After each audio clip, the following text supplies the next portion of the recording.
Dear friends, a question for an active workshop. What do I for the Lord for? What do I hope for the Lord for? Active workshop. The Creator created all the worlds.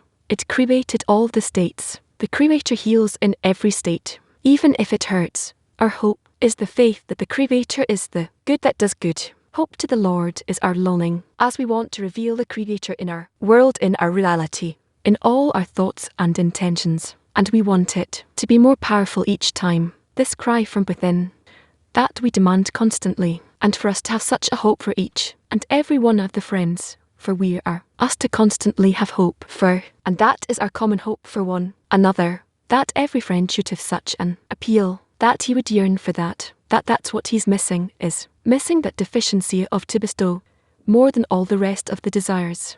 It's like this, hope like this, dream that the upper force will enter our hearts and thoughts and feelings, and we'll complete his picture. I think we all came from that demand of the Creator to return to him, and we just long for a common deficiency, one big deficiency for bestow, for that to live in us, the quality of bestow, the desire to bestow, the desire to be similar to the Creator, and this is how we will be as one, both between us and with the Creator.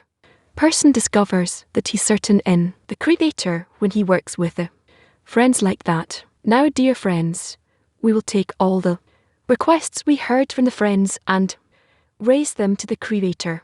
A common prayer.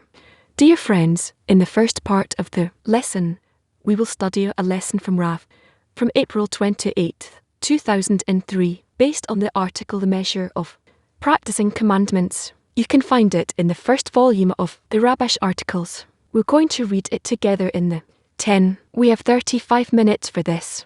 10 that finish before time are invited to do a workshop about the main things from the article. The measure of practicing mitzvot, commandments. We were given 613 commandments to perform in practice even without their intention. If he merely aims that now he is performing one of the commandments that the Creator has commanded us, if we settle for observing the commandment without thinking about any intention but only straightforward, then he has done his duty. However, we should keep all the commandments according to the conditions in each commandment. For example, a person may keep the mitzvah of the tassels, as it is written, they shall make for themselves tassels on the corners of their garments. However, there are distinctions concerning the material from which the tallit is worn during the morning Jewish services, and how it's which material it was made, and what length and width of the tallit. Also, there are distinctions to the tit itself, the material from which it was made, wool, flax, or other materials, as well as the number of fringes, its length, and so forth. The conditions in the mitzvah, the commandment of, should certainly be applied, otherwise it is regarded as an incomplete practice of the mitzvah, and is a deficiency in the act. Also, there is a dormant in the practice of commandments, as our sages said about the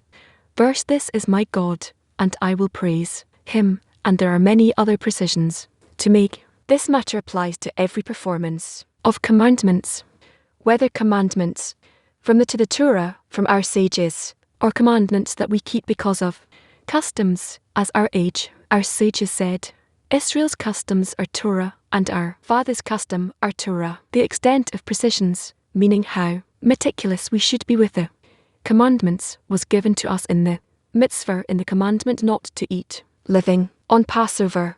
An example of how meticulous we should be. This was given to us on Passover, since leaven implies the evil inclination. For this reason, we have many restrictions and precisions, which was given to us as an example of how we should be careful not to come, God forbid, into actually transgressing. Therefore, we were given precisions that will make us stay away from the transgression itself, as well as keep the commandment itself. However, the Balanto said, let him not be too meticulous. That is, one should not dedicate all his senses and time to precisions. Rather, as much as one can, one should keep the commandments with all their details and precisions, but without excess. Perhaps this is why we do not apply the same strictness and precisions to all the commandments as we do in Passover, for we need our energy for the intentions and the actions too. Otherwise, we will not have much time for intention.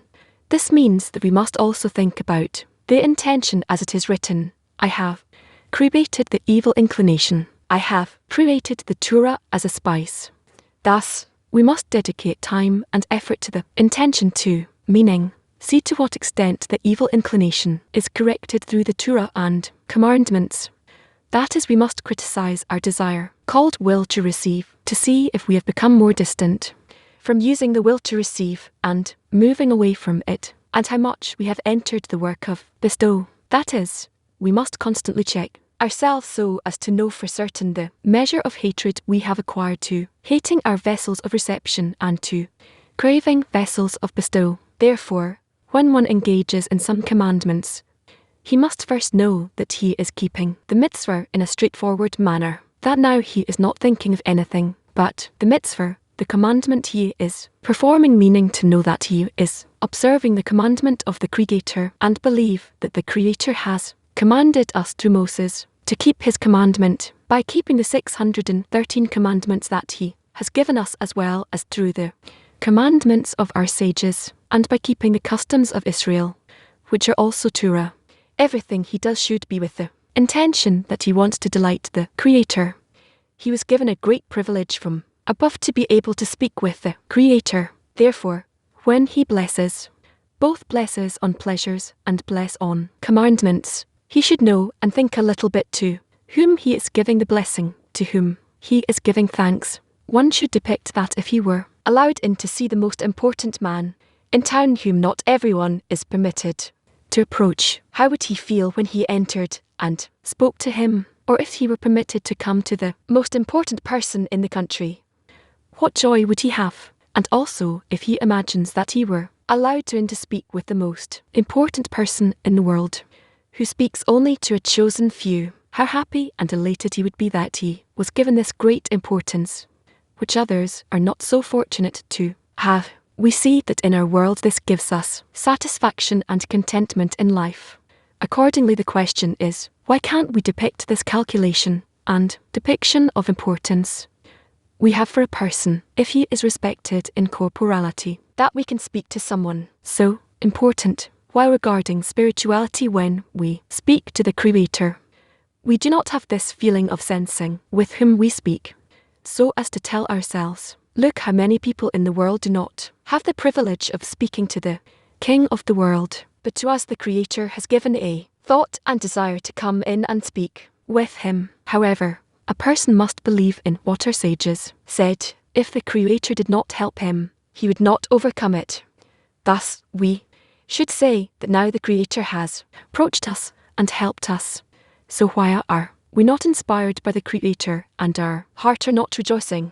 Our hearts, however, when one speaks words of Torah and praise to the Creator, or when one blesses, he should imagine that he's speaking to an honourable person, to the King of the world, and wish that it will help him. That is, after all the depictions, it is still not the same as speaking to an honourable person in corporality, and the feeling he has then where he feels the importance without any work, but in spirituality he must toil with various depictions until he feels some importance that he is speaking to the Creator. However, the matter is very simple. In corporality, he sees that people respect him.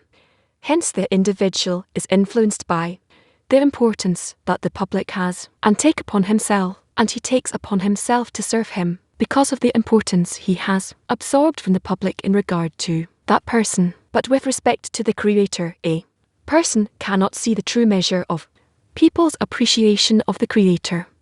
Rather, everything is built on faith, where one must believe is where labour begins, for then doubts are born and one must decide whether yes and no. There's a lot of work in spirituality, when a person must appreciate the Creator, and for this to relinquish several things that the body enjoys, he feels as painful when he relinquishes his pleasures, and all in order to win the Creator's approval, and to be allowed to come in and speak with him. So he will let him feel with whom he speaks, meaning that the Creator will be revealed to him, and will not be so concealed. But if he could receive the importance of the Creator from other people as it is in incorporality, he would have no work. However, there's a special thing about holiness called in exile, or in the dust.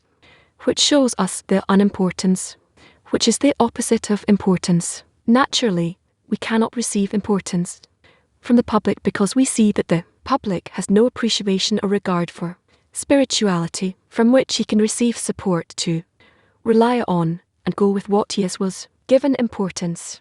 So he can relinquish the worldly life called corporeal life in order to take upon himself to serve the Creator in order to bestow, and not for his own sake. This is so because he does not see that others appreciate spirituality enough to make it worthwhile to relinquish self-love. This is so because when he begins to look at other learners of Torah and observers of commandments, he does not see them with enough importance to cause them to work in order to bestow. Naturally, he does not receive the importance of spirituality as he receives the importance of corporality from the public. In corporality, he sees that there is a public that appreciates someone, and it doesn't matter who or what they appreciate, but he is influenced by them. But in spirituality, he does not see that anyone, not even individuals, appreciate spirituality. So what can he do to acquire importance that will make it worthwhile for him to work in order to bestow? It follows that man has a lot of work to exert to do what he can in order to obtain some importance. So he will understand that it is a great privilege that he has been rewarded with serving the Creator, and he keeps his commandments in utter simplicity, meaning without any great intentions. Rather, one should simply feel happiness and vitality in keeping the Creator, what the Creator commanded us. That is, he could think that now he is doing the Creator's will and the Creator enjoys my doing his will. One should believe above reason that the Creator has sent him his thoughts and desires, which caused him to observe the commandments, and that it came to him as an awakening from above. That is now the Creator is calling him. Come to me.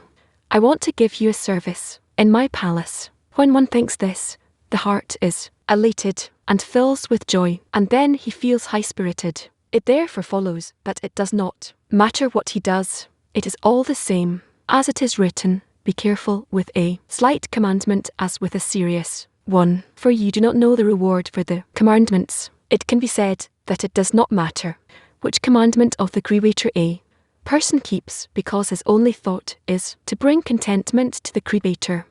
Therefore, a person can derive great joy from a small action, since the main thing is not the greatness of the commandments, but the measure and importance of the giver of the commandments. That is, it is according to his appreciation of the king.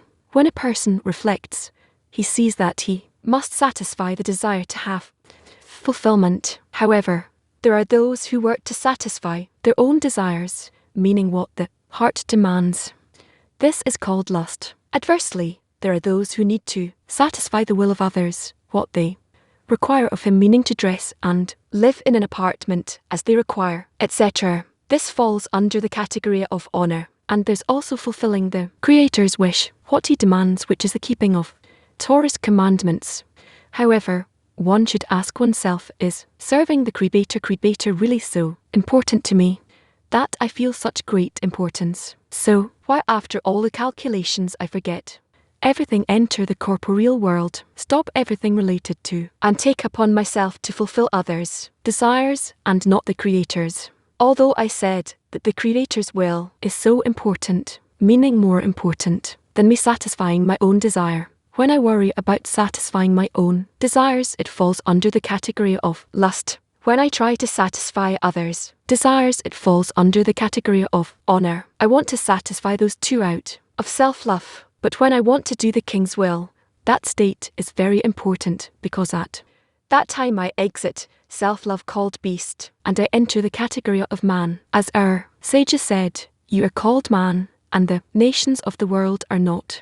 Thus, as soon as one comes out of the state of Torah and prayer, he says that even the smallest thing he does in is so important to him that it makes him very happy that he has been rewarded with entering the domain of. And what fool would want to come out of the state of emotional satisfaction and elation? He feels that he is the happiest man in the world because he had a great privilege of exiting the beastliness that he was in all the time. All of a sudden he is summoned to come before the king and speaks with him. At that time he looks at himself how he is always immersed in worldly lusts like all other beasts, but now he sees that he has become a real man. He becomes very critical of his surroundings, how lowly they are to the point that he can barely stand to be near them and speak to them because he cannot stoop to so low to as to speak to people devoid of the spirit of who are so immersed in self-love that he can barely stand them. After all this, after some time, even a moment later, after all the criticism he asked on his surroundings, he completely forgets about the spirituality he was in and enters the corporeal world. With all the beastly lusts he does not even remember when he came out, meaning the moment when he came out of the spiritual state into the corporeal state he is in now. Thus the question is, when he was in the spiritual state and was delighted with his situation, was this a lie or was it only a dream? Or is it to the contrary that the previous state is his real state, and what he feels now that he is immersed in beastly lusts is a dream? The truth is that a person must believe that when the Creator appears to him a little bit, he begins to feel the importance of the king and is drawn to him and analyzes a candle before a torch. And if he continues to appreciate the herald he has heard from above, and to the extent that he can regard it, to that extent his aspiration for spirituality grows, and he begins to feel that he has emerged from the corporeal world and entered a world that is nothing but good. But if he forgets to appreciate that call that he has been called to come speak to the king, and he begins to enjoy and instill the joy he has into his vessels of reception, and he's not cautious to thank and praise the Creator for bringing him closer to him, he is promptly repelled and ejected from the king's palace. This happens so fast that there's no time to feel that he has been ejected. Only after some time he comes to and sees that he has been thrown out. But when he's ejected from the king's palace, he remains unconscious and therefore cannot feel the moment of ejection. It is known that in corporality too, if a person falls from a high floor to the ground, if you ask him how he fell, does not remember anything. All he knows is that now he's in a hospital, but he does not remember anything. Who picked him up? Who brought him to the hospital? Everything is forgotten. It is the same in spirituality. When he's ejected from the king's palace, he does not remember who ejected him, meaning what caused him to fall off of his state, where he was in utter completeness, full of joy with his situation. He also does not remember when he fell from his high state into the ground, so as to say, up to that point I was fine, and at that moment I fell. He cannot remember the moment when he fell from his state, but after some time he opens his eyes and begins to see that now he's in the corporeal world. This recovery, the consciousness he has regained when he sees that he is now outside the palace, can happen after several hours or even after several days. Suddenly he sees that he's immersed in worldly lusts, and that once he had a state of ascent. Now let us return to the matter from which we began, namely the greatness of the quality of practicing commandments and words of Torah and prayer in utter simplicity without any intention, but to learn Torah, since the whole Torah is the names of the Creator, and whether he understands the connection he has, that he's learning, meaning the fact that he's learning with a person. That is, one should not say, what does this come to teach us? Rather, every word he learns is a great thing for his soul, and although he does not understand it, he must believe in the sages who have instructed us. So, it is likewise in the prayer. You should know and believe that each and every word that our sages have arranged for us was said with a spirit of holiness. For this reason, we must regard each and every word, meaning that he has the privilege, that the Creator has given him the thought and desire to observe his commandments, and to thank the Creator for it. He should believe that everything he does in spirituality, while others did not marry, this is because the Creator has chosen him to serve him.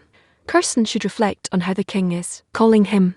He gives him some understanding to at least keep his commandments, so that he will have some contact with the Creator. Likewise, one should depict the importance of the king as much as one can and derive from this joy and elation. And this is the path of truth. That is we should believe in the importance of the Creator, although the body is still not impressed to the extent that he is seemingly serving a fish, a flesh and blood king, since they the public revere the king, and the individual is influenced by the public. But in spirituality, a person cannot see that the public reveres the king, and the value of annulling before him is hidden from him. Instead, we must believe that this is so, and this is called right line, meaning without any intentions.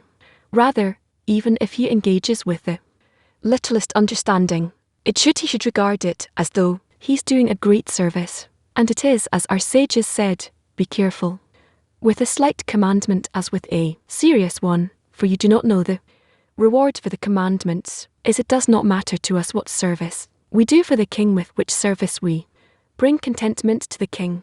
Rather, we have one thought: what the Creator will be pleased, that the Creator will be pleased with what I am doing. Thus it does not matter if this work is important or not, since I have no consideration of myself. It can be an unimportant work that not many people want. Therefore, he wants to do it because it is more needed than important work that many people want. However, the question is, why can't a person feel the light that shines in Torah commandments as soon as he begins the work? Instead, he must believe that there is a hidden light there which he cannot see. It would certainly be better if the importance about it were revealed to all, for then everyone could observe the Torah and commandments. Thus, why is there a concealment on Torah and commandments to the point that each and every one must labor and toil and perform all kinds of works in order to be able to say that the whole of the corporeal world is not worthwhile compared to Torah and commandments? As our sages said, 1 hour of repentance and good deeds in this world is better than the whole of the life in the next world, and 1 hour of contentment in the next world is better than all the life of this world. However, we were given this concealment so as to have room for choice, meaning to have the ability to work in sheer commandments for the Creator, meaning in order to bestow. Otherwise, if the light that is hidden in Torah and commandments were revealed, he would work only because of self-love, but when he would not be able to criticize himself and see if his aim is to bestow or for his own sake, but because we were given the Torah commandments to keep during the concealment, we can keep them in utter simplicity and say, if my aim is to bestow, why should I mind what taste I feel? Therefore, if one wants to be rewarded with anything, he must take upon himself to keep Torah and commandment in utter simplicity. The Creator, who it's expressed by him having the strength to engage in commandments, and he appreciates it more than all the matters of this world. Sometimes he gives a very concrete example. He says, if you appreciate what you're doing to the Creator, do you appreciate it like you appreciate working before a king, and that is flesh and blood that everyone considers great, or other kinds of such things that are seemingly clear within the desire to receive? And that's the actual examination of how much he's able to give up all kinds of things of this world in relation to the extent in which he appreciates the smallest things that he can do that are connected to spirituality, even though he doesn't feel that way that it's important to him. We'll get into a lesson Barav from April 28, 2003. We read an article from the 5th volume of the Stages of the Lat, a part that has to do with the study of a lesson, the measure of the commandments. We don't know exactly the state of or measure of the commandment, its size, its extent, what it belongs to precisely. We know that the soul of admiration includes within it 613 organs, 248 organs above the tabal, and 365 below the organs are called desires, meaning the 248 organs we can correct from altogether all the 613 desires. So 248 desires we can correct with the intention in order to bestow and to use them, and that's why they're called commandments of thou shall or you should do, meaning a desire. That is that I can do an intention in order to bestow in my to perform my action in giving to the Creator and adapt myself to him in action. Really, and 365 desires that are below taboo. I can correct them only, I restriction, and not use them, to use in order to bestow truly. I'm not capable of using until the final correction. I don't have, I won't have a screen, but rather just not use them. So, from them I make a soft of the poo, the end of the poo, and that is their correction for the time being until the final correction when they all enter into reception in order to bestow as well. These 613 desires are in the general soul of Adam, and also when this general soul broke and is divided to 600,000 parts, what we call shishimbo parts, and then there are many other shatterings, breakings until this world. Nevertheless, each part of billions of parts is included from those 613 desires, and those 613 desires doesn't matter what degree they're on, what or path they're in. This number does not change in every individual soul, in each part of even in the point in the heart at awakens in us, which is the beginning of our soul, the vessel of the soul, also in it, in that part that appears to us for the time being as a point. Nevertheless, in this part we have 613 desires called 613 organs. However, we feel this part as a point, as one desire, a general point, a longing for something I don't even have any imagination of towards what. And because this entire soul of mine, this future soul, is still apparent to me as a point, I cannot depict within it any image of the Creator. There's no volume there for me to see a picture, for me to see a few qualities. But through the work upon this point, eventually, a person reaches a state in which he receives from the point a certain volume that is greater and greater. By what does the point become? No longer a point, but rather a small space.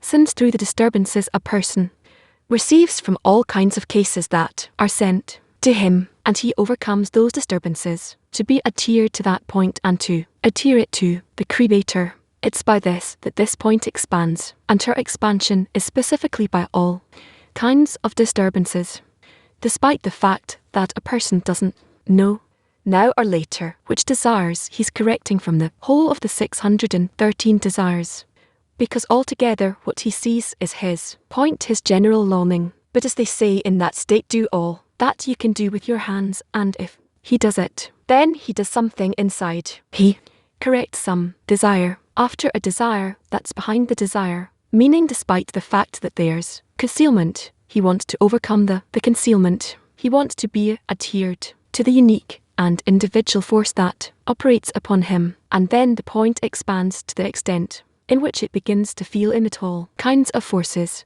different desires, that are actually, all in all, are his for him, meaning the point becomes a part. And when he moves from working on a point to working on a part, he begins to gradually feel more and more of the forces of the nefesh, as we call it, meaning desires that he is in the part, and how to work with each desire, how to correct each desire. He starts to distinguish desires that belong to the 248 desires of you shall do to the 365 commandments of you shall not do. And then these actions of his begin to be more directed, more actions that he performs in decisions, in clear knowledge of what he's about to do and what he is going to get from it. But in our state before the barrier, in double concealment or single concealment, a person does not see what exact action he's doing, and therefore we don't know which commandment, meaning which correction, we are performing at the moment. Big or smaller, do, don't do. We simply need to try, despite all the disturbances, with all the disturbances, specifically, to remain adhered as a point and the root. And from this, from learning how to observe commandments, is giving us the possibility, through knowing the measure gives us the possibility to move to observing commandments in order to bestow. This means corrections, whose intention is to in order to bestow to the Creator. Are there any questions? Any more besides these two? Yes, on the one hand you said at this point, in order to recognize it you need additional desire from the friend. The other hand you just said that this is overcoming the disturbances.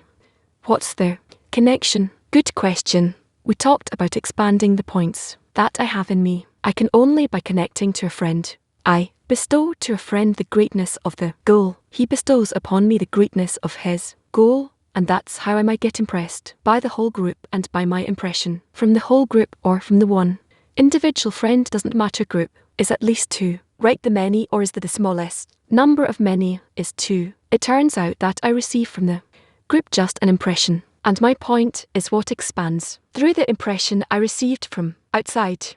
That's on one hand. On the other hand, we say that my point is mine, and in order to know and come to the corrections, I need to add to this point another point and another point and another point.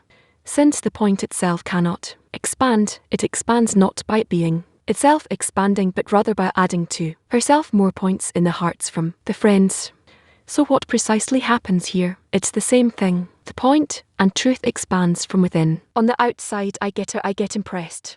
But this impression that I receive from others is an impression from within. Their points from the structure of their points, the disturbances from them, and the awakening from the meaning, according to their inner structure, where they themselves don't know their impression, where it comes from meaning, what organs they have within their soul, of each and everyone, and I too don't know, but by receiving, I awaken my heart. How to explain this in a different way? I need to correct some desire in me each time. Each and every desire in me can awaken only through a special disturbance that comes against it. Those disturbances I need to receive from outside. So by being connected with the correct and suitable environment that awakens in me the impression, I precisely receive that impression against the impression and disturbances against my internal organs. I'll try to explain this. I'll think of how to explain this easier. Yes, you are. The question is, he writes there, how can we understand what our sages just said as 1 hour of repentance and good deeds in this world is better than the whole of the life in the next world, and 1 hour of contentment in the next world is better than all the life of this world? This sentence is always perplexing. How can you understand it that 1 hour of repentance and good deeds in this world is better than the whole of the life in the next world, and 1 hour of contentment the next world is better than all of the life in this world? One contradicts the other. What does it mean? 1 hour, beauty is called wisdom, and hour is called connection. If I cause a connection in the Creator from this world, then raising money, this is all I have, this is what I give to the Creator, then the vessel that I'm building right now is the main thing, and the abundance will come and be built as it fits the vessel, whereas in the next world means is where I already received the abundance. So receiving the abundance is the attainment of the holy names, which is the goal. There's nothing more beautiful than that. One time I'm in place of the created being, another time I'm in the degree of the Creator. Second thing is, we know that this world and the next world are 2 states of the same degree. This world is the state right now. The next world is the state in a minute. Again, either you can interpret it as raising money and receiving the light in order to bestow our 2 states on the lower degree and a more higher degree, and only the lower degree, which works and corrects itself, is rewarded with drawing the lights through all the upper degrees. There are two ways of speaking about it, 2 variations. And why is it good? And why this is good? 2 states you want to ask. What is that state that he says where a person comes out of his state in spirituality? So he's unconscious. Why is that thing? Why come a person that comes out to spirituality is unconscious? What is that spiritual state of he is when he falls like that? Oh, first of all, we are also unconscious right now, right? Unconscious relative to of spirituality. Now, a person that is in a certain degree, let's say he's already in a spiritual degree, what does it mean that he exits the degree? It means that he has a departure of the light, so of the higher mind, right? If he has a departure of the light, says that he's unconscious, the light departs and the consciousness, understanding, feeling disappears. So why does he catch himself? And only after a few hours or days that he can catch it, the moment that the light departs from him. In spirituality, we will not interpret the work of the clipboard of the shells, but in our state, it happens. Why? because for the time being, or how should I put it, under the control of the shells. Why is there this departure of lights is because they add to you the will to receive. It's never your fault seemingly that you, yourself, is now. You have a certain conscious state in your connection with the Creator. If in this state, you have the intention according to your degree, your state, as much as you can, if you are in order with the intention in order to bestow in other words, you're not enjoying the state, and you forget about the goal, rather you are in a state where you enjoy spirituality both, also for your own sake, because you're still below the barrier. These are our desires. You also don't want to disconnect from the Creator, since the state you received from the Creator, you are connected to Him, so you enjoy it as well. If you keep yourself in this state, what's in you and what's in you relative to the Creator, then you maintain yourself in the right state. But once you attain that state, what needs to happen? An addition in order to reach the next degree in spirituality. Once you attain something, it's done. You must continue in corporality. We're willing to stay in the good state all the time. So they add immediately the records from the next degree are awakened in you. They're records from the next degree that awakened. Those are records with greater coarseness. This coarseness that they add to you, it accumulates in you. This coarseness seemingly spoils the connection with the Creator. It doesn't spoil the pleasure. It spoils the connection with the Creator and the pleasure. You begin to receive it into itself, into this coarseness. Right? So you begin to enjoy. Right? It's good. This world is good. You forgot about the connection with the Creator. That with Him specifically, by yearning for Him, you receive this pleasure, you receive this state, this degree. So it turns out that you fall. What is a fall? You lose connection with the Creator. You are in your own will to receive. You enjoy and your will to receive, and that's it. This is called a fault. When does it happen? When you have no attainment, no reason, no mind, when you're absent-minded. And so, each and every time it's the same, meaning the desire that is added to you, more than the corrected desire. This connects your connection with the Creator, severs it, and you remain only in the pleasure. That's it. Now what can you do? Nothing to do. You need to correct this desire. You could have not fallen. You could not fall. You can catch yourself that moment before you fall and remain in the upper state, right in the connection with the Creator, with this new coarseness. No, you must take this new coarseness and realize it from the fall, meaning you the entire height of that. You have to now go through it and adhere it and glue it also to the yearning, to the connection with the Creator. There's no choice.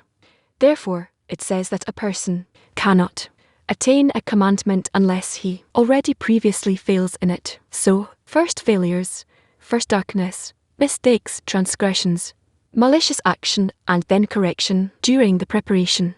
These additions of the desire to receive, why are they not felt as a greater desire to receive? No, that the will to receive that comes and lowers you from your degree is a greater will to receive. It's not felt in you is greater will to receive. It's felt in you's greater pleasure. 'Cause if now in this new desire you disconnect from the Creator and you begin to enjoy by yourself, or in other words, also the connection with the Creator, you introduce into this pleasure, accept it into the new desire. In short, you sort of seal off all the pleasures in you without any connection to the Creator, right? So you feel this additional pleasure. The new desire that comes gives you this possibility that obligates you for that. You're saying we do feel the greater desire to receive that. No, not the will to receive. You don't feel the desire. You feel the pleasure. You don't feel that. Your will to receive grew. You feel that. Your pleasure can be greater if you think only of the pleasure and not on the giver of the pleasure, who corrupts your connection with the Creator, the new desire. He doesn't erase your pleasures. He erases the connection with the Creator. If he were to erase the pleasures, you would feel greater emptiness and you'd wake up right away. But instead of that, no, you feel I feel pleasure. But only the Creator disappears from the picture of this of my world. and I continue to feel the pleasure, and even more than that. And the fact that you feel pleasure, it acquires you, and slowly a person is accustomed to holding this image of him enjoying for his own sake, not for Lishma, and there's nothing to talk about. He's in Lishma, but he also does not want to lose the connection with the Creator, and he's constantly looking for it. He constantly wants to feel it. He's in the Creator's world in a certain sphere that the Creator feels it, and he's in it, and all the time. If he's holding on to it, if he tries to hold on to it, this is exertion. He tries to hold on to it, but he can't say how much time he will be between the and the sense. That depends on the person that's on his exertion. How are these additions to the desire to receive from spirituality felt depicted to a person? In spirituality, additional desire is a left line. That's where the part. The losing the intention in order to bestow, and entering the intention of in order to receive, and then searching for how to come out of it. This is working. 3 lines. There they. The information is clear. The data is clear.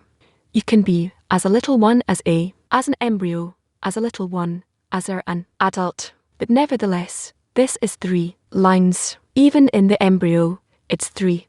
Inside of 3, Gimel go. It's still 1 drop, as they say with us. It's a point in the heart.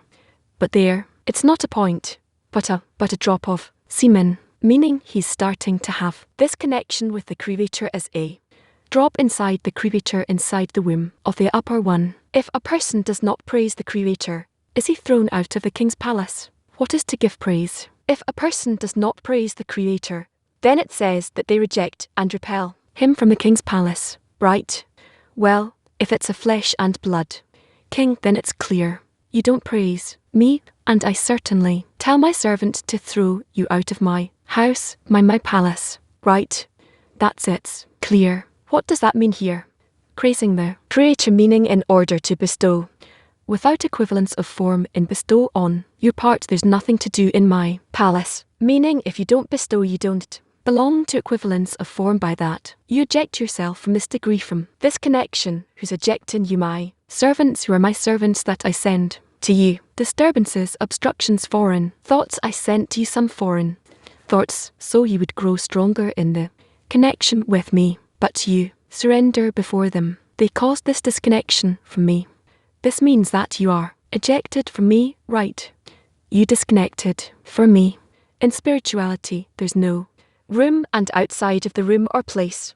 Rather, you disconnected, you distanced yourself. Then it turns out that the force that I sent to you ejected you is the force of bestow from the side of the Creator. And again, the raise in sanctity, and never bring someone down in sanctity, meaning these foreign thoughts are now, after time, when you go back and exert, you'll be able to digest these disturbances, to overcome them, meaning you'll bring them in to take into consideration, and on top of them you renew the connection with the Creator. Then these thoughts will be as additional connection, additional force, additional contact with the Creator. There are no disturbances. It's help against. Is that a state that's obligated to this? State is necessary, certainly, as he said in the introduction, to test the people that run to the king's palace, and the cups push them out. These cups that push each and every cup and guard that pushes, he introduces his rejection into the well to receive negatively. And then if you overcome, you have additional desire to bestow, additional connection, meaning each and every guard knows who to push and how much to push. And this takes place according to the root of the soul, according to the records, your records that obligate you to reach the end of correction. They activate these guards. How and when will they push you? You get it from above. The up works in absolute rest. You understand. Generally, the records in you, all the information in you, everything you got, all the data you got from the descent of your soul from end down to this world, this information in you, that these records work in such a way that each time the light that works in you works in seemingly different manners. It's not like that, it's not that the light works, rather it's felt in you that his action each time is different. It changes according to the records that appear. But the light itself is like the light of the sun. There's no change in it, except you see one time you see more of it, less of it.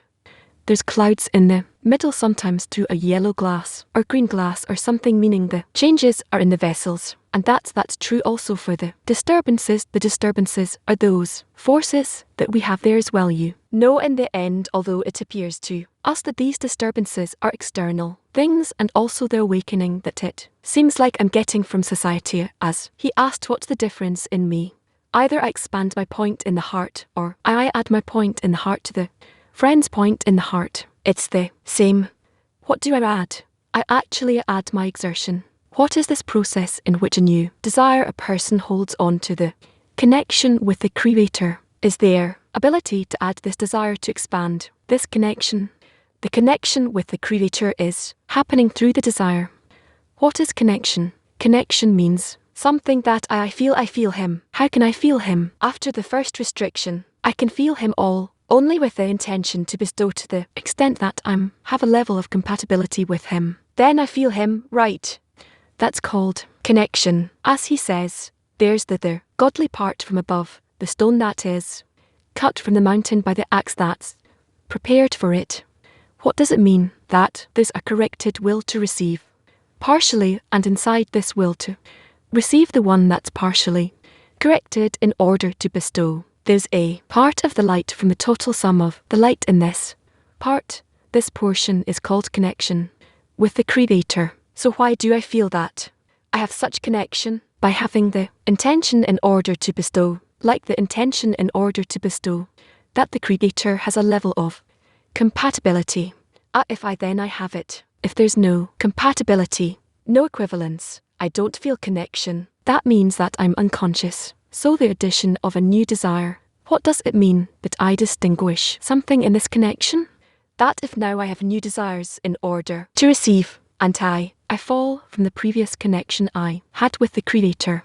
Now I overcome those new desires. So I have reflected light, supposedly, let's say, beyond the barrier. It's the bigger the wall to receive, the bigger the light that reforms. So I have a bigger connection. What's the difference between a big poo and a small poo? There's an additional desire as a result, in addition intention in order to bestow. When you correct the desire, then there's an addition of light in the inner light. When that inner light expands from the pit till the table, that's called the revelation of the name of the Creator. The general light is called Javier when it's accepted in the. So from that, Javier is a general name. You can't interpret it. What are you going to say? 26 in Gematria. Javier for us is interpreted in the holy names. What does that mean in lights that expand in from the pit, the taboo of the. What does it mean to overcome? Come. If I overcome, then what am I overcoming? Our desires are built. Our desires are built in such a way that each and every desire to begin with has an intention to receive. And this intention to receive disconnects. What is it? This intention in order to receive puts me into the feeling of the pleasure, and not the feeling of the giver of the pleasure. So in order to reach a feeling of the giver of the pleasure, I have to restrict my desire. What does that mean? Not to be affected from the pleasure, but from the feeling of the giver of the pleasure. For example, I sit next to food, and the host is next to me. So I have to reach a state that the connection with the host is more important for me than the food. If I can do that, that's called that I pass a restriction. How can I do that? That depends on my desire. If my desire for the food isn't so big, so the connection with the host is important for me. If I'm very hungry, so I can't even see the host, I only see what's on the plate in front of me, meaning my desire determines what will be my relation towards the pleasure or the host. What is more important? And then, in my exertion to all kinds of means, I must depict to myself a picture where the host is more important than the food. What does it mean? All kinds of PS, tactics, pies. He says like there's a love that gives a direction, and books and society. By the society you attain the yearning, the desires, and by the books you attain the lights that correct the vessels, the light that reforms. In the last paragraph in the article, he writes, however, we were given to carry out during the concealment, then a person can do it in utter simplicity and to say, if my intention is already to bestow, What do I care about? What taste I feel? But if I'm in concealment, my intention is not in order to bestow, then of course it matters to me what taste I feel. So what does it mean? We have to reach a state that I don't care what feeling I'm in just as long as I'm aware. Well, again, that's also a feeling, but that I have some kind of contact with the Creator, that I'm going towards Him after HS. That is more important to me than all kinds of other feelings in my senses. What does it mean in utter simplicity? Simple. Well, it means just like this. Without any wisdoms, that it'll be clear to me in my senses. Simple means not something intellectual. I'm just the will to receive. I'm not a brain. I'm not a computer. I'm the will to receive. So, it has to be felt in my desire. And what if I can't? What if everyone is able to do this? You haven't attained yet. What can you do? No. If let's say I'm now working in a state where if I think about the intention of why I'm doing the action, I won't be able to do it at all. But I was told that the action will advance me, that what should I do? Is there a point in doing the action without a desire, without the inner direction of why I'm doing it? Let's say I know that I can't want the Creator now, can't want in order to bestow, but I was told that if I'll work in the kitchen, let's say I'll get there. I can't. If I think about what I'm doing I won't be able to stand there for a second. Should I still do it? So this thing might awaken in me, or better not, to do it at all. Adam, what a person, first of all, has to do. That's what's written about our state. That even commandments without an intention refine your body, but on the degree of nephesh you heard about, that you heard good. That he writes in the introduction to the book of Zed. And what does it mean, intention? Commandments without intention, a person like you who wants to reach the goal. We're not speaking about people who are just doing, and they don't know what, and they don't care what's going to come out of it. They're talking about a purposeful person. So they're saying this, that he wants to reach the goal, but doesn't know through which deeds exactly he can get there. So they say that even if you just simply do commandments, what does that mean? All kinds of corrections on your desires without the intention to be still, of course, but try. And also this will help you come out of the state that you're in on the degree of this still, with lack of understanding, with a lack of feeling as if you don't exist. Why do we say that the person needs to figure out the reason why he's doing something like the goal for which he begins? So maybe it's worthwhile I'm asking, in such a state, what are you doing? Maybe don't do it all if you have no reason.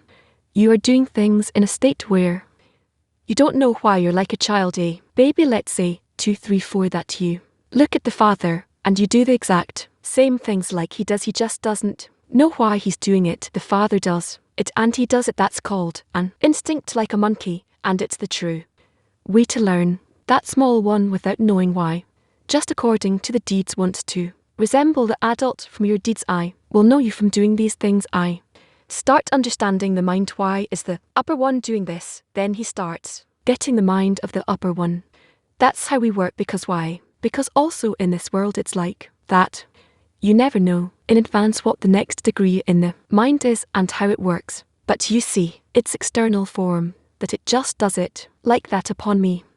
Why is it doing it this way? It has other records, other intentions, but I can't even touch them. I have no understanding about them. But from doing like them, how can I do it? I have no records and I have no forces or screens for this. Right. But if in my state I'll try to do what they're doing, there, even though I don't have a desire for it, and I don't have a record for it, just to imagine myself doing it, that's called that I want to resemble the upper one. I have no way to resemble. No, it doesn't matter. How can they give you all these things before you have a preparation? But that's called the preparation, that in whatever I can, I want to resemble the upper one, and then I am rewarded with it. We learn that, then you discover Ima that teaches Serene how to reach her degree, and that's how it works. Why are we told that I have to work on yearning for the next state if it's clear that I can't yearn for it and I'm opposite to it? So why are we told, leave the yearning, leave the thought, just do the action, and then the thought and the desire will come by a person trying to find the longing to the next state. It helps him start developing his desires supposedly before they come to him, with the intention to receive. By supposedly yearning before the desire. It's like if first he wants the yearning, first he wants the intention to be so, and only if I have that intention then I agree that this desire will come to me. It's like such an action that you don't want to awaken the desires, but only to the extent that you have an intention to bestow. You are demanded in somewhat to resemble a spiritual action. First comes the physical action, then the yearning, and then the desire. There are all kinds, truthfully, there are all kinds of styles of states, new states, the way they show up. That's why you can't say no, you always fall, and then you rise, and then you fall, and then you rise. It's not. It doesn't answer all the questions. Yeah.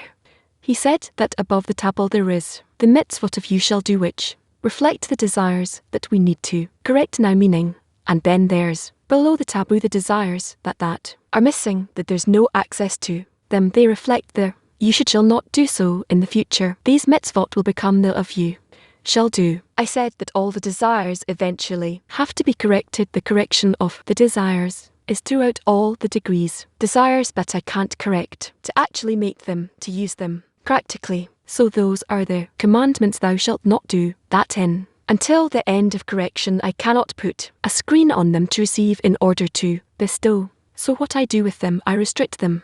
I do not use them. By this I reach adhesion, but not to a state called the end of correction. The end of correction also, those desires are called the S of the poo. They get corrected, and also enter the coupling by striking with the upper light and all of the goof from the pit, till there becomes as a with the infinite, inner light inside it. That's it. Yeah, how I understood Rush. I think we do need to do the mitzvot, even what the sages said, and put together the words. The goof, the body of the soul, includes 248 commandments of thou shalt do and 365 commandments not to do, and another 7 commandments that are called the great ones. They're additions that they're above the 613 regular commandments, and all in all, it's 620. What does a person need to do now? Let's say when he needs to reincarnate, and or suddenly he describes himself. Until we pass the barrier, we don't know what any commandment is because we're in the darkness. What does it mean? We're in concealment, and we don't know what we're doing and in which desire we're doing it, and with which desire we have contact with the Creator, because there is no contact. The Creator is revealed in a desire. If he's concealed, meaning he's not revealing himself to me clearly, so I'm doing. What am I doing? I don't know. I have a point. In that point, I have 620 desires. But those 620 desires are as a point, a dot. What can I do with them? I don't know. They seem like a point to me. That's why it's written that since you don't know what to do with them, and exactly in which desire you're in, and working, so what's in your powers to do it? Am I doing it in order to receive it, not in order to bestow? Doesn't matter, do make efforts. And that's how it is all the way till we reach the barrier. When you reach the barrier, you start feeling which desires every time I'm in, also in a very, very minimal way, because it's still called that a person grows like an embryo in the mother's womb, but a certain small recognition you have. What can an embryo know in his mother's womb? We say he has nothing, right? But that's on our behalf. We say he has nothing, but he himself itself supposedly exists. It's still a foreign body within the upper one. There's already a reality. So to that extent, a person feels his reality in the world of the Creator and the Creator himself inside him. And we, in our state now, we're in a state where we can't really point at any commandment. Our commandments are all kinds of efforts that we do in order to reach equivalence of form, to some kind of measure of equivalence of form, meaning to contact with a Creator, revelation of the Creator. Actually, every commandment is a correction of a desire in the soul. That in it I discover the Creator. That's it. And obviously there's no connection in that to the commandments that a religious Jew does in this world. That's doing actions with his hands and legs. And we're speaking about actions that we're doing within the desire. Even if I didn't have a body, you see, it's only the desire without a body. If in that desire I perform actions, that's called spiritual work. If I do actions with my body, that's already different kind of work. That's, as we say, the reason of the landlords, which is opposite of the reason of their Torah. It's not that there's this and that. They're actually contradicting. How should a Jew behave when he suddenly tells himself that? That's what we should do. We need to do one thing. Reach contact with the Creator to constantly be in maximum exertion, to be in contact with Him. He and His name are one, none else besides them. Only that if, even though we have all these disturbances, we try to be in contact with the environment, society, books, what we learn, that is called that we're performing the commandments. That's it. What else does a person have to do with his external actions?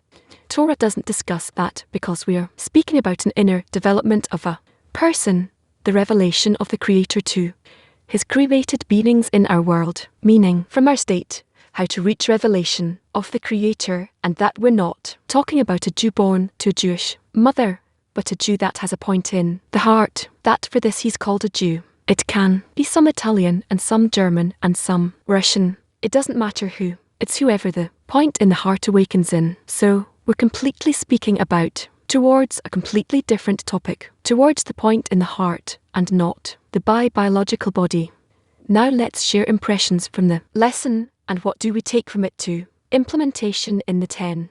We have 6 minutes. Yeah, the matter is that we need to help each other to have a desire to see spirituality as more important than all other desires that exist in us. And I heard that the point in the heart is built from 613 organs, but we don't feel it. It's only a point. We don't know what organs we need to correct. And over time, the point becomes, we feel more and more the various desires. Yeah, the whole lesson we heard about the importance of the connection with the Creator, even though there are pleasures.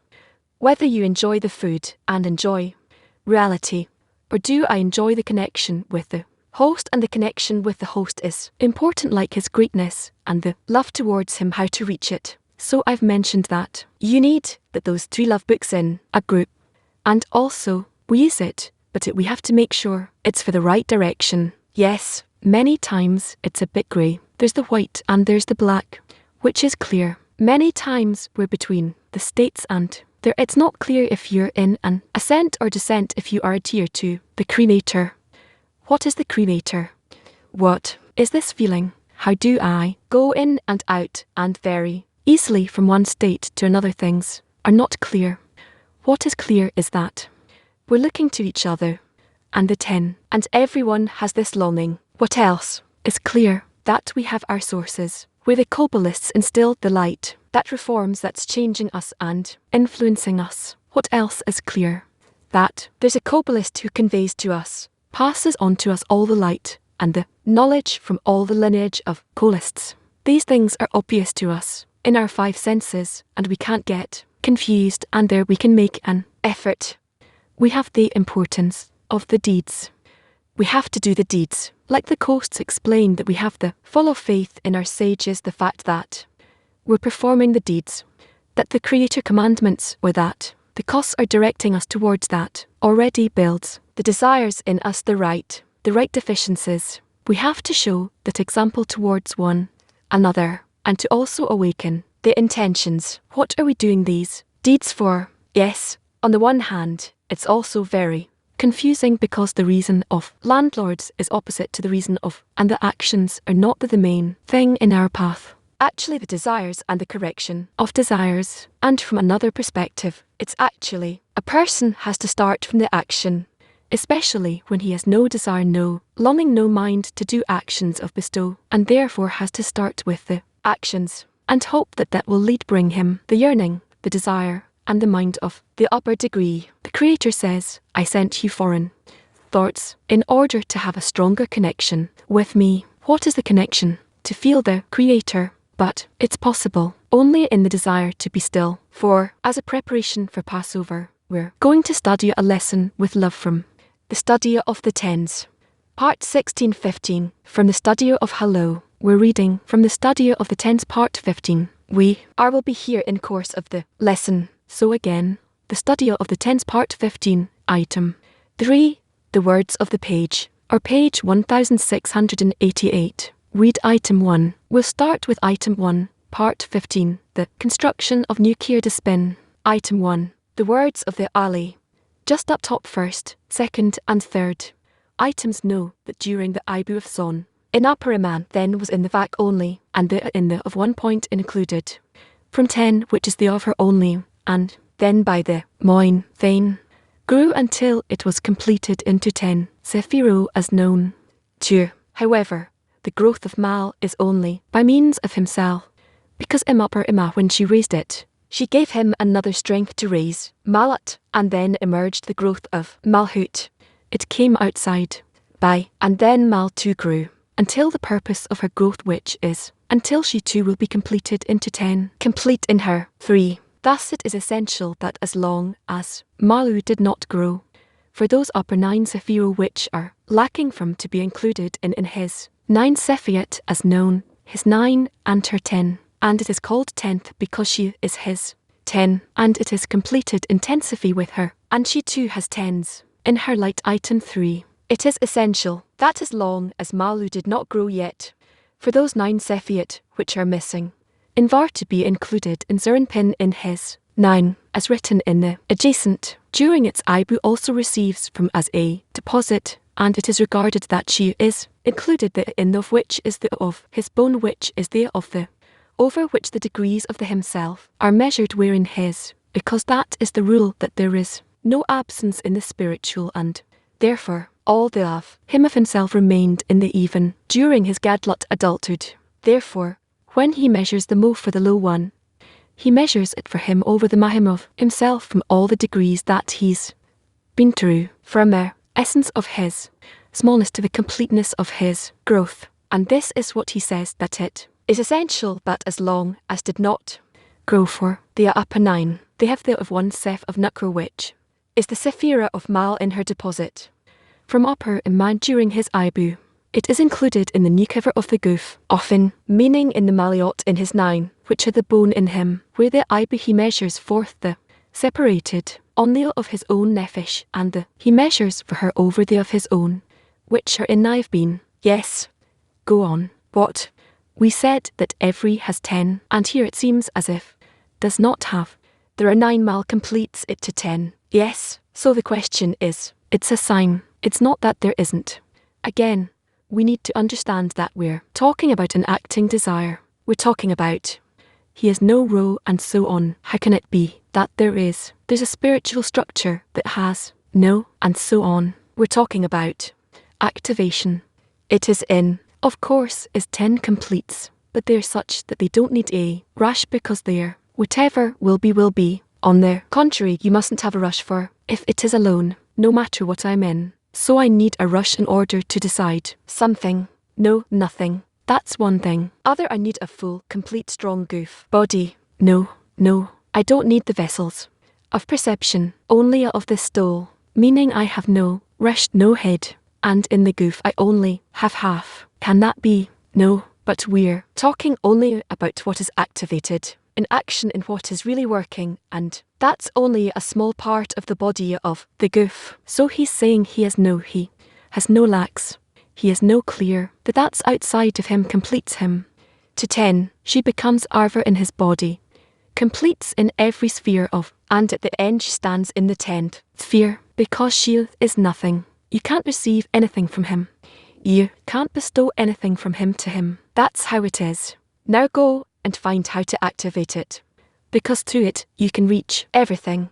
If you can awaken him, yes. And where are the 10 of? Mal has that in the first place, because it's from the breaking of the vessels, and it's from then it's in her. Yes, I understand that Sarin doesn't have a, because and he doesn't have a goof, because he doesn't work with vessels of reception. No, he has a goof, but half. What does it mean that she's only one, supposedly? We'll see that soon in a sec. I can't answer about the Mal in a single sentence. Mal is shattered. It has a single point in the state of, and then she begins to get additions from below from her shattered vessels through, of course, an awakening from above that. She gets a response from below that her Vessels want to be corrected, and then she starts awakening Zanpan towards correction that's still ahead of us. It's exactly what there is. Here, item 4. Adam for the words of Dar indeed, before the his her upper 9. Sephir were revealed in her, they were all included in his 9 Sephiot. It turns out that in each and every from the 9 Sephir of she has the of one of, but she is only a 10th part in her only, which is the of Mal in her, and thus the growth of Mal does not happen at once, rather in many times she is corrected and grows bit by bit. So, that's what it means that she grows. Again, we need to understand there's no more, no less than 10. When we even say a point in Mal, it's so that its essence is a point. When we say Vak has no more than 6 vessels, 10 only, their essence is like 6 small. What? I don't have the small one. Doesn't have a head, a body, hands, and legs. Yes, he has all of that. We're talking about the essence of the par. Then there can be a point, or half of a V, or 3/4, and so on, 3 lines, 1 line, etc. It's all his expression, but the structure of it is the same.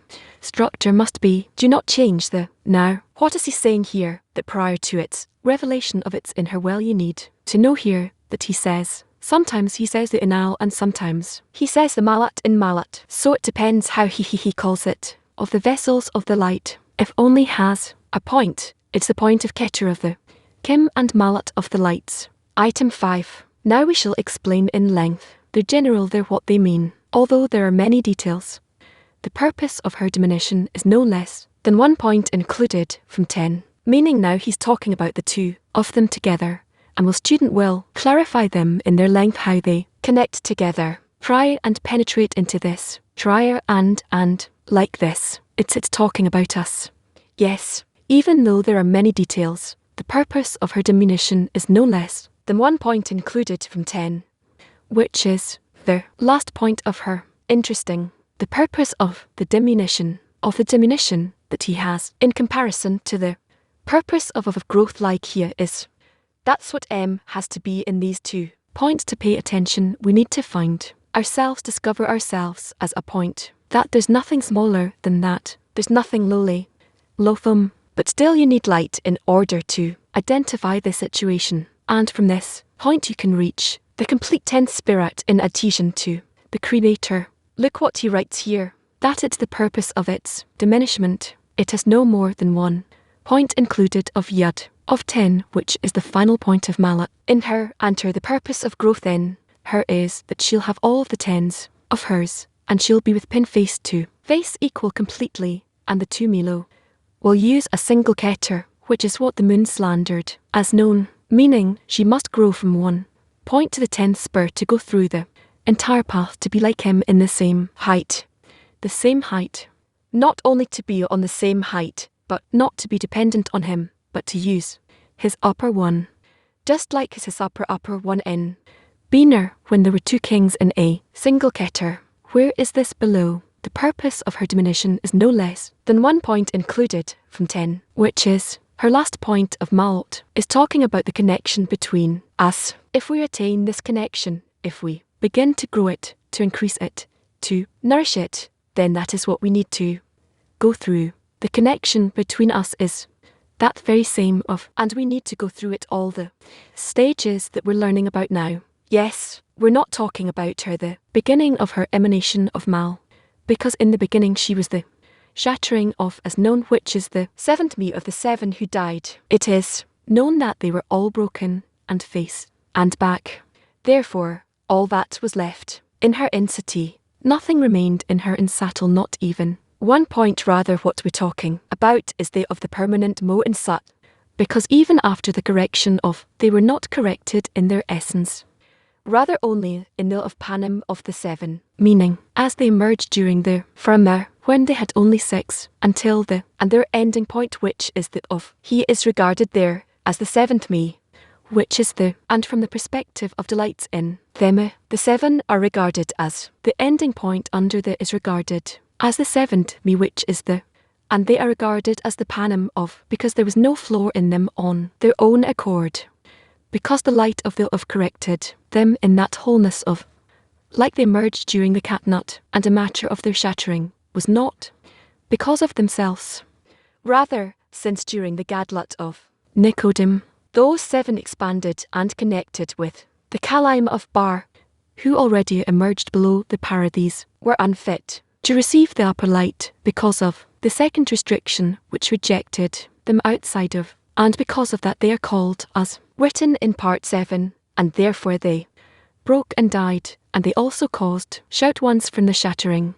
There is no diminution in them again, because the entire shattering in them was because of their bonding with thereof, and not because of themselves. Therefore, after the power was erected in the world of correction in such manner, dear friends, we are going to start studying between friends led by PT 32. Hello dear friends world CLE. The topic of the lesson that PT 32 chose for today is the shell the keeper of Egypt.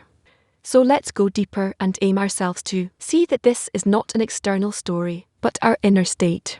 Let's ask the Creator together that this study will open our hearts, that we'll feel the place where we are still enslaved to the ego, and from that a true prayer will be born between us to for connection.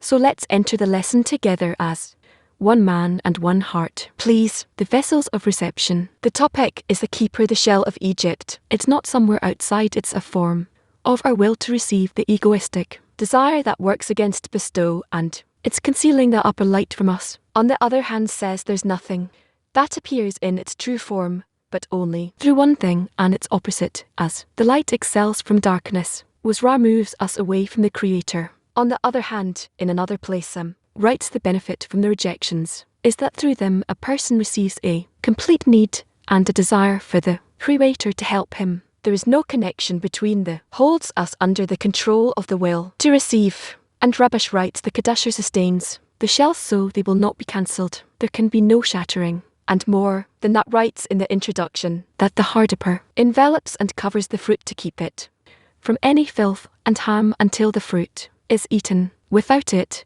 the fruit would be corrupted and would not fulfill its purpose. Rabash writes about the shell of Egypt. The shell of Egypt was that each one could work only in order to receive in return, but without return, meaning only to bestow. Turns out that he does not permit any action. Force that is this is considered that Egypt was narrowing, constraining the quality of Israel. Friends, let's now listen to a clip from Rav about this quote. After that, we'll go into an active workshop between us to scrutinize the shell of Egypt. Clip number 1. Connected together. Now there is. The shell of Egypt was that each one could work only in order to receive in return. That it is revealed to them that in truth, as much as they thought they were doing something in order to bestow, now it is revealed to them that it was all in order to receive, but without return, meaning only to bestow. He does not permit any action. This is considered that Egypt was narrowing the quality of Israel. That is to say, as much as a person tries to be connected to others, to do something, at least one action for the benefit of others, he sees it is impossible. And it's always revealed to him in such a way that he runs and does and maybe. And then he discovers that what he did was all from within his ego. Active workshop. Describe the feeling of the state of the shell of Egypt in the tent. Do we feel we are in it? Again, describe the feeling of the state of the shell of Egypt in the tent. Do we feel that we are in it? 5 minutes.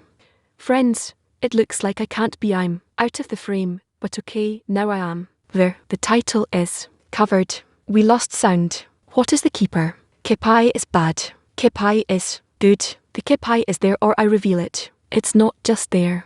I reveal it when each time I find another desire, another place that needs to be corrected. Where can I do it? Only with the friends. So, that is what we should do with joy. We enjoy all this mechanism that simply reveals the reshimo to the records. Okay. I wish that we felt that we're in Egypt, that we are in Egypt and want to come out of there. Why? Because we feel that the shell of Egypt really chokes us, that we feel that the will to receive is controlling, and we want to run away from there, and specifically to the extent of our efforts to connect. We make the true scrutiny, and we see how great is the force against it, and how much we need to make an effort to connect with the friends and ask for this force from the Creator to break all the shells and truly reach the force of bestow. This is a true state recognition of evil. All the rest is we make an effort to overcome. Yeah, and because we're in that shell of Egypt, so we're not angels. We just need to see it as hell and not as something horrible that we can't do anything. Just to try and do something, even without the right intention, but just to try. And we have to work on the conscious state where we actually feel it in depth to the point that we want to escape. And we can't say that. Now we do feel it. Now we don't. We can't say this is a constant either. You're really aware and you identify it and work with it or not. And so we want to have that kind of feeling as much as possible that we'll be conscious and work with it properly. Yeah, also in the beginning of the path. When we meet the wisdom of Kabbalah, so we discover how much it was all only the ego working on me and the will to receive, and that's what actually always motivates, and gradually we discover that in the work in the 10, I actually see that the shell of Egypt is a very high degree that when a person feels the shell of Egypt, he needs to have something opposite that, meaning that the vessels of Kadusha will be above him. And then towards that he can define himself as a shell of Egypt is a will to receive that he feels that he is there in the 10. It's in all our connection. It sits against when there is an upper one. Then we can say that we are opposite Kasher and we identify it already. We identify that we're in the shell of Egypt. Yeah, and I'll add to the friends that the shell of Egypt is a state that we rediscover every time. That the more we increase the connection, we sometimes see that we can't keep it. That's the shell of Egypt that wakes up. It's a great state. It's a state that we can use to reach adhesion. So we're always in between, towards the next state. We always receive a new state, and our work is to go above that to get closer to the friends. Use the force of Egypt to all who want to discover the quality of Israel between us even more. Yeah.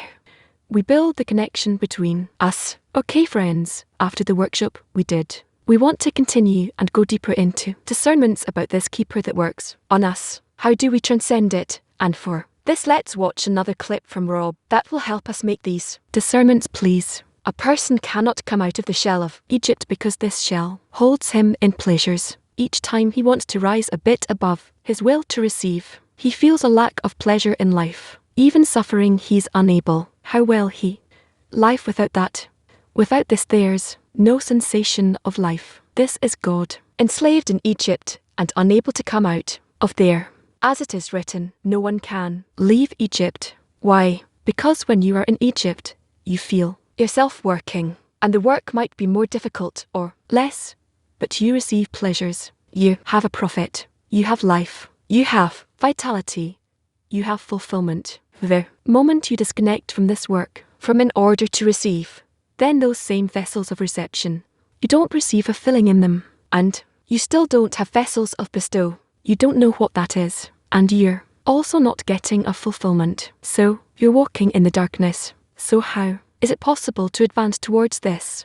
How? As if you cut your own flesh. How could a person inflict such torments upon himself? Sov explained to us how much we're under the control of the shell of Egypt, how much it holds us through pleasures, and to come out of it is really to maybe even enter darkness and cut your own flesh. How can you do that? So this is our active workshop question. How, despite everything, will we want to disconnect from and exit the shell of Egypt? Again, how despite everything we will want to disconnect from and exit the shell of Egypt? Yeah. What does it mean? Even though anything. It's like in Passover, the king of Egypt dies. Before that, he doesn't see anything. And afterwards, he's chased. Meaning, there's no fulfillment, not in the will to receive. He doesn't want to receive in it, and in the will to be, so he can't receive. There still aren't any vessels. He's in the middle. So how above all that, to still want to be in such a state and disconnect of this shell of Egypt, that's only possible if he enters with his head into the friends and continues with the environment. And I take upon myself to be together and go forward no matter what comes. Doesn't matter, I just want to be like that in advance together. Despite everything is that we feel we have no strength to come out of Egypt, and only the Creator can help us. Yeah, There's concern about myself. That's the shell devouring me. If it devours me, I want to come out of it. If I feel that it's truly the evil inclination disconnecting me from the Creator, and I want to come out of there, that's the feeling we must give each other. To just when I see a friend's concern on other friends on the 10, so I also want to be concerned about them. So in this way, the bigger concern towards the 10, towards advancement towards the Creator, to give Him contentment. Well, those are our deeds. The Creator will do His thing. I feel like that's okay. If I don't feel, then if I'm not aware and I don't know that I fell, then still if I'm with the friends, then I feel from them an example, a deficiency and effort. Everything that they do and they actually help me come back to work to the true scrutiny to this effort and continue the work together and always help each other do the correct work. Yeah, and also we need to see what the purpose of creation is, what our purpose in this work is, that there's no choice whether to come out of the shell of Egypt or not.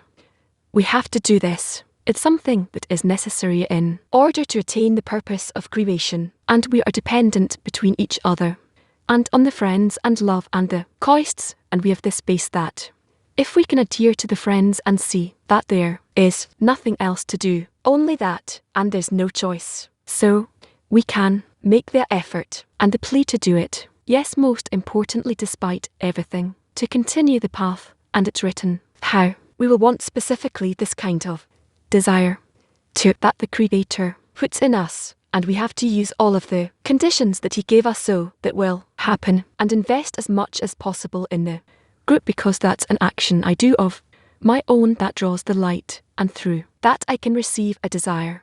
Said that a person can't come out of the shell of Egypt because it holds him in pleasures, and every time he wants to overcome his will to receive a bit, he feels a lack of pleasure in life, so to come out of it. I heard from that there's this thing called environment, that if a person puts himself in there, so it doesn't mean that a person is physically in the tin, but it's a spiritual definition. Who do I see as great, and if I see great friends advancing on the path, so I receive from them from the envy a person can advance. Yeah, it's written about it, the pot of meat that was there, and all the pleasures that don't let a person really delve into the deficiency that he wants to come out of receiving in order to receive. Oh, there's pleasure here. There's something that allows me to live this way, but there's also a deficiency that doesn't let me sleep, and that's what we need to connect to.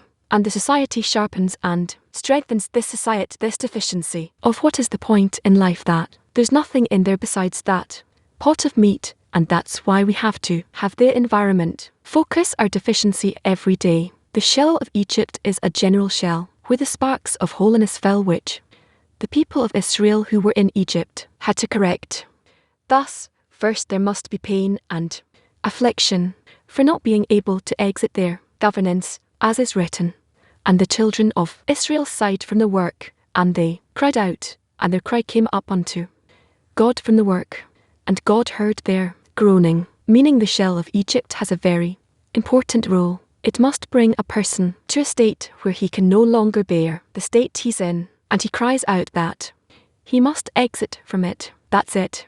And precisely when he feels the shell, that is to say, the evil that is revealed as a result of the exile, then he cries out. This is called, and the children of Israel sighed from the work, and then they cried out, and God heard their groaning. Only after they truly taste the extent to which their work in Egypt is work, with no benefit for anything but only to reveal the evil, the futility of their efforts, and then to cry out. This is the shell of Egypt. Yes, dear friends, we went through a process. We heard how love directs us, that we have to discover our smallness in our efforts, and then cry out. That is the shell of Egypt. So what more than implementing His advice? Now we want to do a common action in the tens. Every 10 formulates a unified cry and raises it as a prayer. When you finish this, we want to share those prayers of the tens and raise our question marks and share them in the assembly. So, what is the common cry of the 10? Every 10 builds a prayer and in the end raises a question mark and shares it with the assembly. Please, What is the common cry of the 10? Every 10 builds a prayer and in the end raises the question mark to shed in the assembly. 4 minutes. It's that will really succeed in coming out together from the shell of Egypt and into the new state of Israel. We always want to come out of Egypt, and that the deficiency to come out will awaken in us. That will be rewarded with connecting and feeling the harm of the will to receive, so that will lead us to a true prayer. We want to follow the Creator in the night into the desert, that we will hold on to Moses and go after him and understand that it's him that is pulling us out of the ego, and we truly do want to come out of it. We feel that we have to, and that this is our life. Help us know and feel and scrutinize the true state, and above everything to ask to come out from the darkness into the light together with the friends. Help us separate ourselves from the rule of Egypt, the rule of Pharaoh, and when to not come back to it in some state, but only to be in connection with the friends. Give me the forces to enal myself so I can recognize how great the 10 is, and to take forces from this and invest this force in the 10, that in this life all of the pleasures only empty us, and in the 10 we'll discover the true force and true pleasures that exist in life. Yet to be in the cry that you will let us recognize what we're in, what we want to disconnect from, and what we want to reach in every state. How we want to disconnect from the will to receive that is silencing us. What are we receiving? And the desires are constantly renewing themselves. We get something, we're happy about it or not. We don't want to be in this anymore. We want to receive in a different way, that by this we will bestow, to reject this form of reception and to learn how to receive in a new way, which is in order to bestow. Now friends, we will move to an assembly. We're asking everyone to be in this action together to incorporate with all the other prayers of the 10s. And so let's ask the 10s to post some question marks.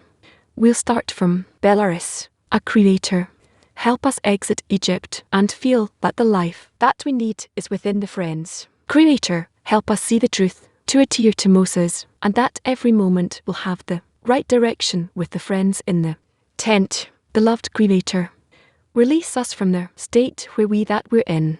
Send the 10s the force of Moses. Allow us to adhere to that force to be released from the shell. We're asking together from the Creator that the Moses in us will have connection with the Creator, that we'll go through all the states we need to go through, and that the Creator will rejoice in our work and be happy with us.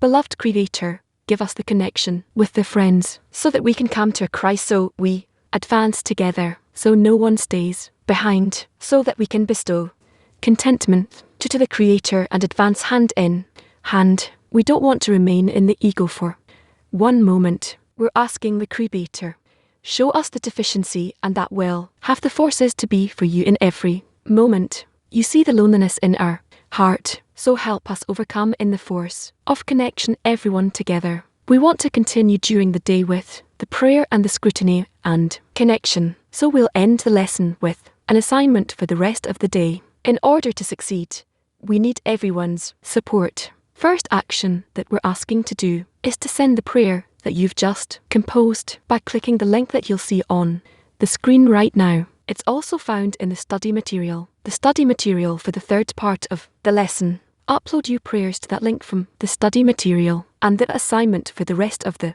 day is to read throughout the day and be incorporated with the prayers of the friends. So again, the link is found in the study material, the third part, and there you can see the prayers of all the friends. So again, our assignment for the rest of the day to maintain the connection and the prayer. And so in your meetings, and also personally, each and everyone be incorporated and raise a prayer from the prayers that the 10 have now composed together in the lesson.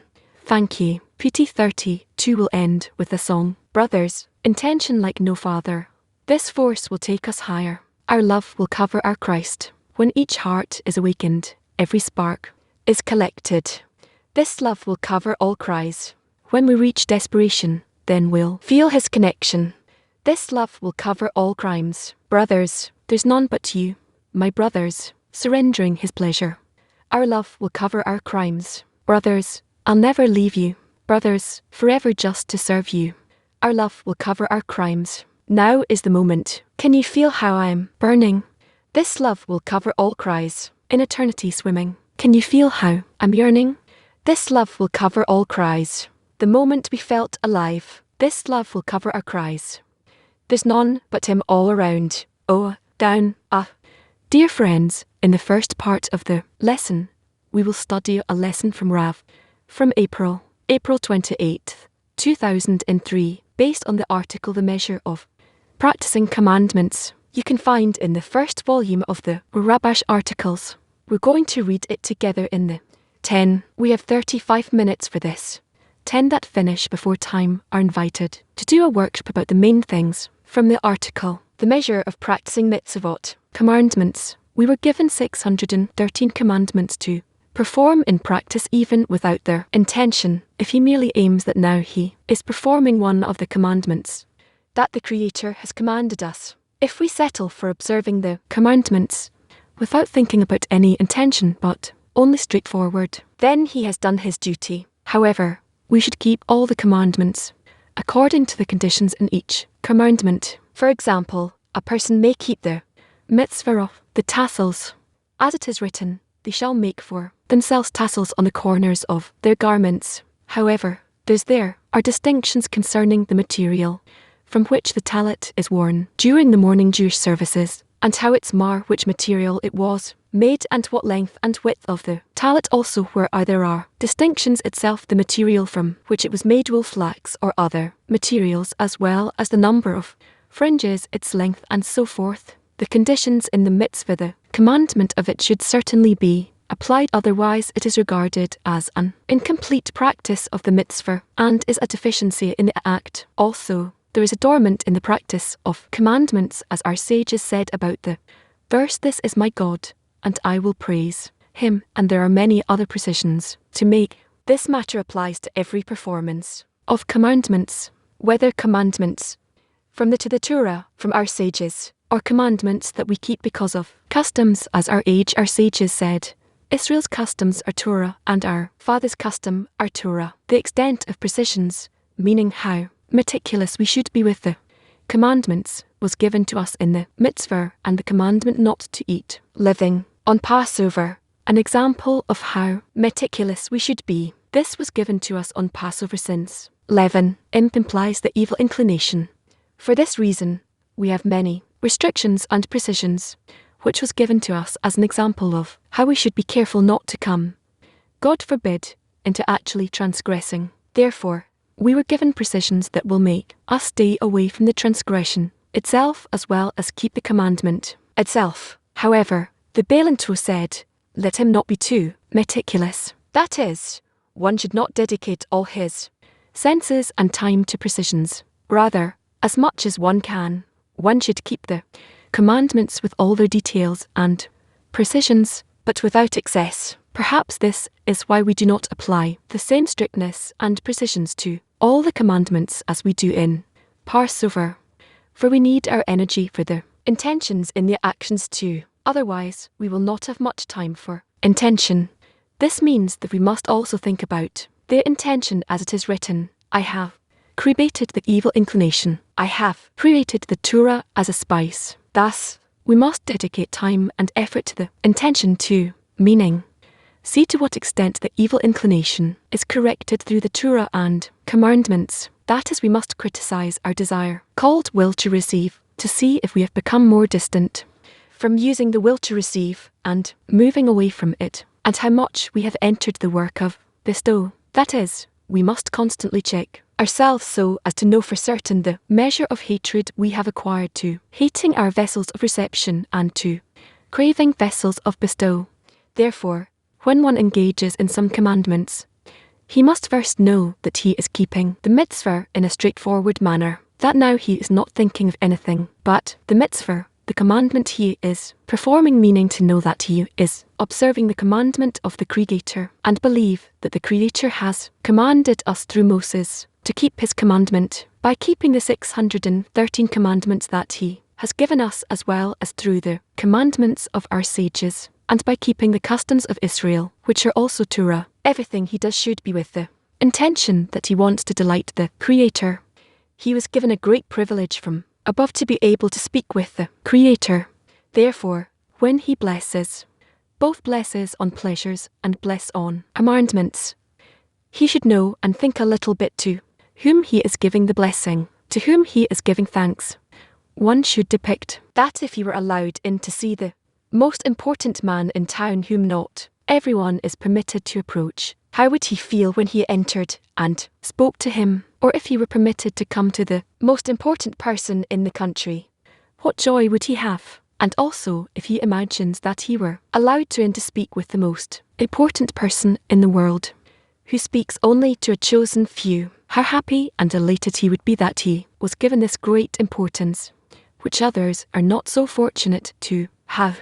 We see that in our world this gives us satisfaction and contentment in life. Accordingly, the question is, why can't we depict this calculation and depiction of importance we have for a person, if he is respected in corporality, that we can speak to someone so important, while regarding spirituality when we speak to the Creator, we do not have this feeling of sensing with whom we speak, so as to tell ourselves, look how many people in the world do not have the privilege of speaking to the King of the world, but to us the Creator has given a thought and desire to come in and speak with him. However, a person must believe in what our sages said, if the Creator did not help him, he would not overcome it. Thus, we should say that now the Creator has approached us and helped us. So why are we not inspired by the Creator and our hearts are not rejoicing? Our hearts, however, when one speaks words of Torah and praise to the Creator, or when one blesses, he should imagine that he's speaking to an honourable person, to the King of the world, and wish that it will help him. That is, after all the depictions, it is still not the same as speaking to an honourable person in corporality, and the feeling he has them, where he feels the importance without any work. But in spirituality, he must toil with various depictions, until he feels some importance that he is speaking to the Creator.